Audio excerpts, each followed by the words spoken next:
Remember on The Office when Michael was talking to somebody and he got into his little impressions thing and he said, "My Shaolin Temple style defeats your monkey style."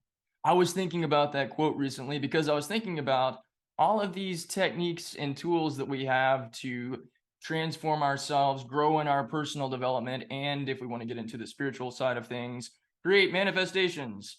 And all of the fixation that we have on trying the next tool and technique, and is that really the way? Well, I've got something very interesting to share with you today, and also some cool metaphoric stories to use to illustrate this whole point. So come on, my friend, let's dig into the soil of this together. Hey, welcome back to my channel here. My name is D. Grant Smith. If you're new, welcome. I'm glad to have you with me. If you are returning, I am super glad to have you back. Thanks for being a part of this. This whole channel is about growing into the best version of ourselves, and we do that by transforming our mind garden and our heart garden and treating all of who we are as a garden and us as the master gardener of our ideal selves and growing into our best version of ourselves from within. So there's a lot of stuff that I talk about here that references teachers that I'm very fond of and that have totally transformed my life, like Neville Goddard, Wayne Dyer, Eckhart Tolle, Florence Scovel, Shen, Abraham Hicks, and a whole lot more. So you're going to hear me referencing these people back and forth. Probably today we'll focus a little bit more on Neville because I'm going to be talking about law of assumption in a little bit. But at the very beginning of this, I asked you to remember a quote from The Office. Now, if you never watched The Office, that's totally fine. I watched The Office a lot when it was first on, and then I found myself not wanting to watch that show because I was working in an environment and working for a person who reminded me of Michael Scott. And I was like, this hits too close to home. I can't watch this. Michael Scott is a guy that does represent a lot of the kind of dysfunctional ways that some people in leadership or just people in general tend to think about life, think about themselves, think about other people. And in a way, it's a way of looking at a very dysfunctional self-concept. What I want to share with you guys today, though, is more talking about this idea of style versus style, technique versus technique, or this mental chatter that we can get into about how we need to shift from technique to technique to technique to try to create some sort of lasting change or to create some sort of change in the world around us, because it's not really about that.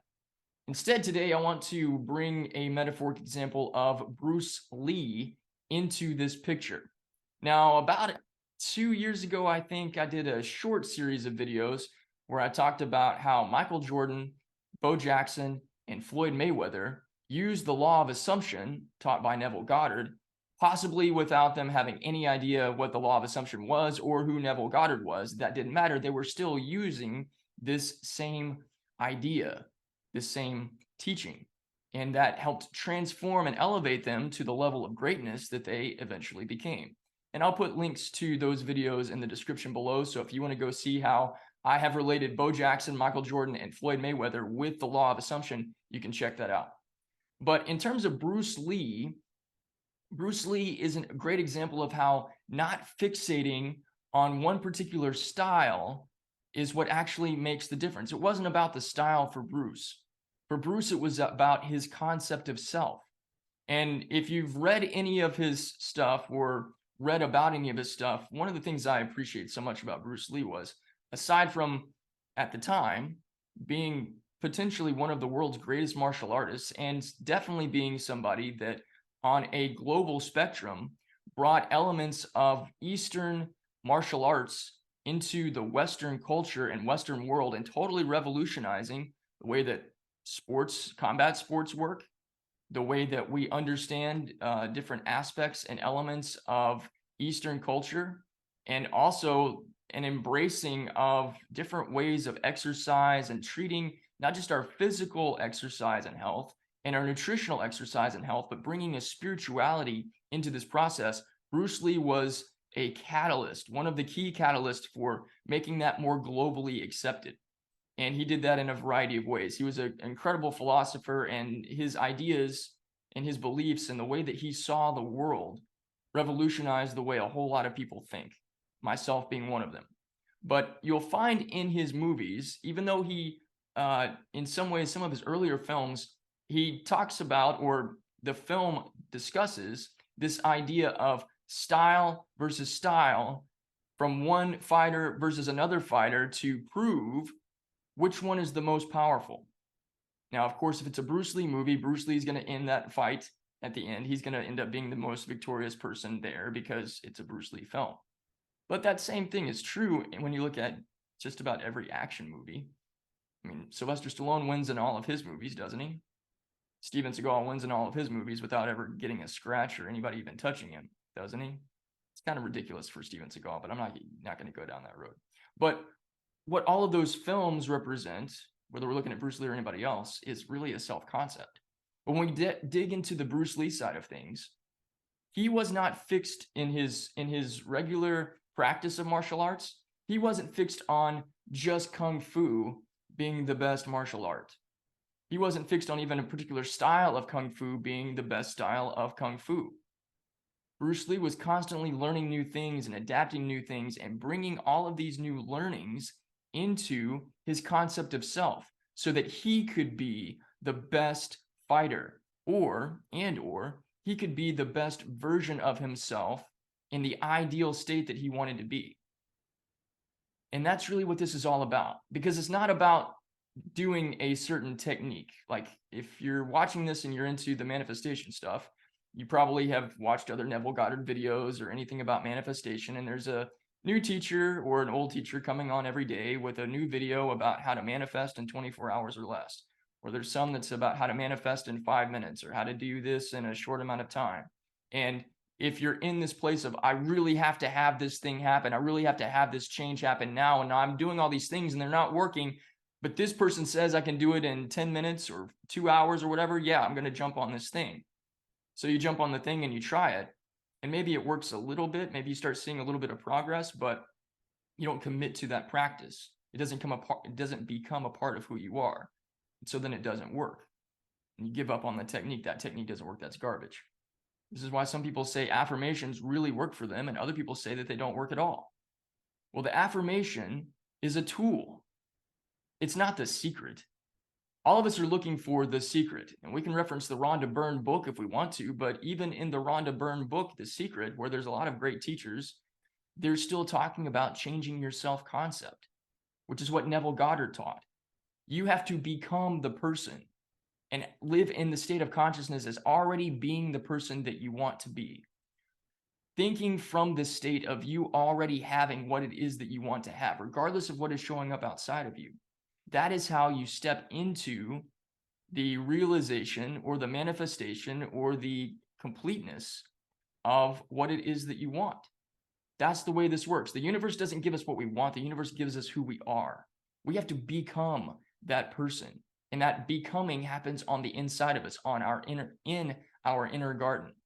Now, you can use a backhoe or a shovel or a spade to dig a hole in the ground so that you can get down into the roots and see what's really going down in the soil of your inner self, to see where there's roots that are actually leading to weeds and thorns and briars that are fear and doubt and worry. You can get down into that stuff. You can do a simple practice like Ho'oponopono and give all that stuff up to God. God, I can't see this. I can't see where the roots are from where I'm standing, but I know there's roots to this stuff because I'm thinking these ways and this stuff's showing up in my life. So I'm sorry. Please forgive me. Thank you. I love you. I trust you're doing the invisible work under the soil. I'm going to go on about my life and commit to being the best version of me. That's self-concept. I mentioned the backhoe and the shovel and the spade of getting into the soil. Those things are going to help you get into the soil, but you still have to be the gardener. You can learn how to practice Kung Fu. You can learn Tai Chi. You can learn Taekwondo. You can learn Brazilian Jiu-Jitsu. You can learn any number of martial arts forms, but the form is not going to make you into the greatest fighter in the world. You are. Bruce Lee was the greatest fighter in the world because that was his self-concept. And when he would go to demonstrations and show what he could do, he was living as the version of himself that already was the best in the world. And he didn't have to prove anything to anybody. Although some people tried to turn it into well, Bruce Lee versus this person versus this person versus this person. That didn't matter to him.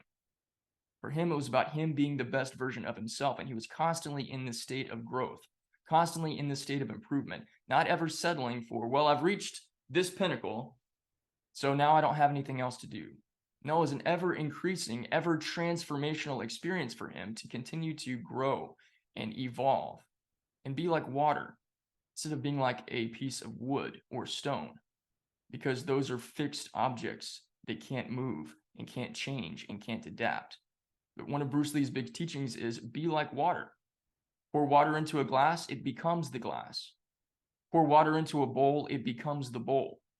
The water is adaptable. The water isn't stuck in some sort of fixed mentality of it has to be this technique or it's not going to work. It's not about the technique. It's about the self-concept.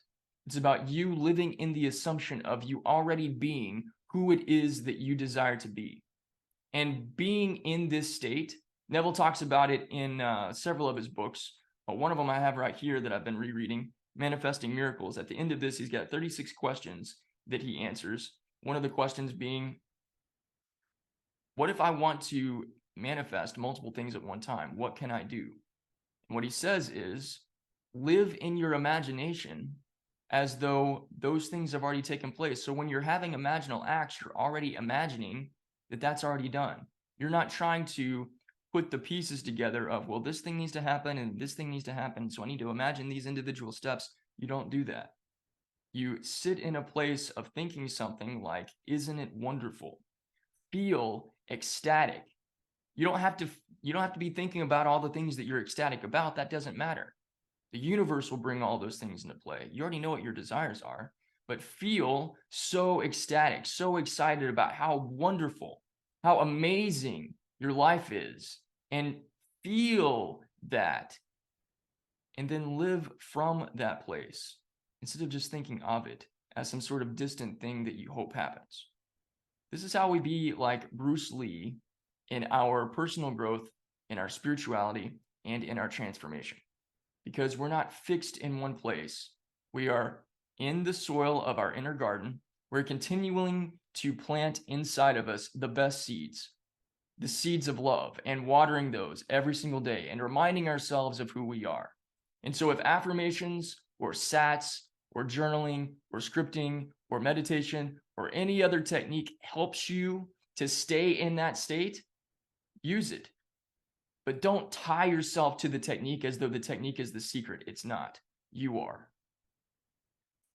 Get more from me, including awesome stories that illustrate exactly what I've been teaching you guys here, along with some other very deep dive teachings into elements of love, so that you can, like me, learn more what love is, so you can embody that love and be that love. All of this stuff is available at growthfarming.com. I'd love to share that with you there. All right, that's what I've got for you today. If you haven't done so already, like, comment, tell me you're on board. Tell me you're on board with being like Bruce Lee in your personal growth and your personal development. And come on, we'll do this stuff together. I appreciate you. I love you, and I'll see you soon.